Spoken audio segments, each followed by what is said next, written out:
আমাৰ প্ৰাক্তন ৰাজ্যিক সভাপতি তথা প্ৰাক্তন কেন্দ্ৰীয় মন্ত্ৰী শ্ৰদ্ধেয় ৰাজেন গোহাঁই ডাঙৰীয়া আৰু কেইজনমান কাৰ্যকৰ্তাৰ লগত ৰাজ্যিক কাৰ্যালয় গুৱাহাটীলৈ গৈছিল আৰু তাত তেওঁ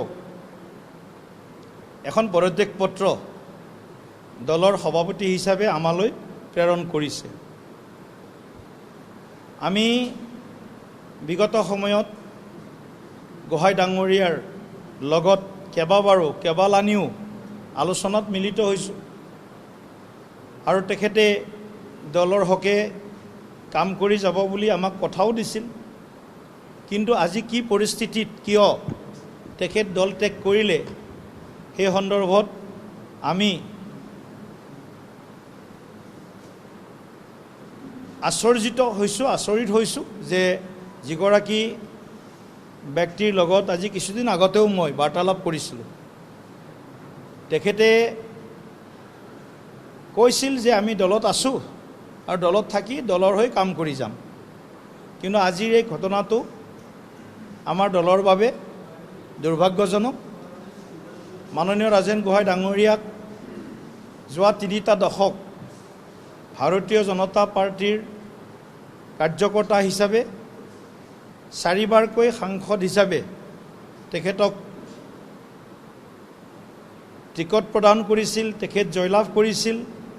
পৰৱৰ্তী সময়ত তেখেত কেন্দ্ৰীয় মন্ত্ৰী হিচাপেও দায়িত্ব লৈছিল আৰু যোৱা 3টা দশকত তেখেতক দলে যথেষ্ট দিছে আৰু দলকো তেখেতে যথেষ্ট দিছে।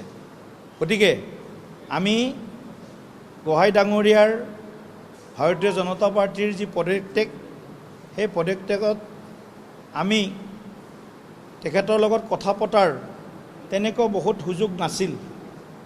গতিকে সেইটো কাৰণে আমাৰ কেন্দ্ৰীয় নেতৃত্বক ইতিমধ্যে আমি অৱগত কৰিছোঁ যে ৰাজেন গোহাঁই ডাঙৰীয়াই দলৰ পৰা পদত্যাগ কৰিছে আৰু আমি সকলোৱে দুখ পাইছোঁ যে তেখেতে দলৰ পৰা পদত্যাগ কৰিব নালাগিছিলে।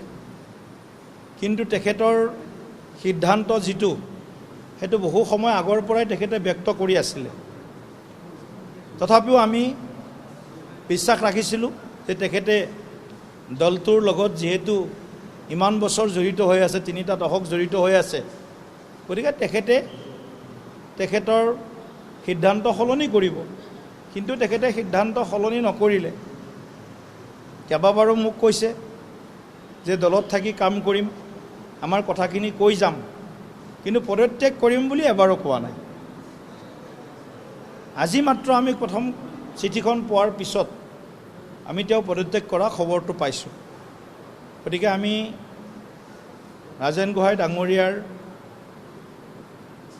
যি পদত্যাগ, সেই পদত্যাগক আমি আহ্বান জনাব পাৰোঁ ৰাজেন গোহাঁই ডাঙৰীয়াক যে তেখেতে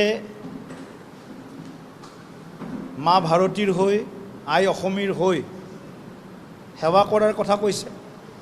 গতিকে আই অসমী মা ভাৰতীৰ হৈ সেৱা কৰাৰ তেখেতে প্লেটফৰ্ম ভাৰতীয় জনতা পাৰ্টিতকৈ যদি আৰু অন্য ভাল প্লেটফৰ্ম পায়, মইতো নাভাবোঁ যে ইয়াতকৈ আৰু ভাল প্লেটফৰ্ম জনতাৰ সেৱা কৰাৰ কাৰণে বা আই অসমী মা ভাৰতীৰ সেৱা কৰাৰ কাৰণে পাব। তথাপিও তেখেতে যিটো বক্তব্য দিছে মই অকণমান শুনিছোঁ। গতিকে তেখেতক আমি শুভেচ্ছা জ্ঞাপন কৰিছোঁ।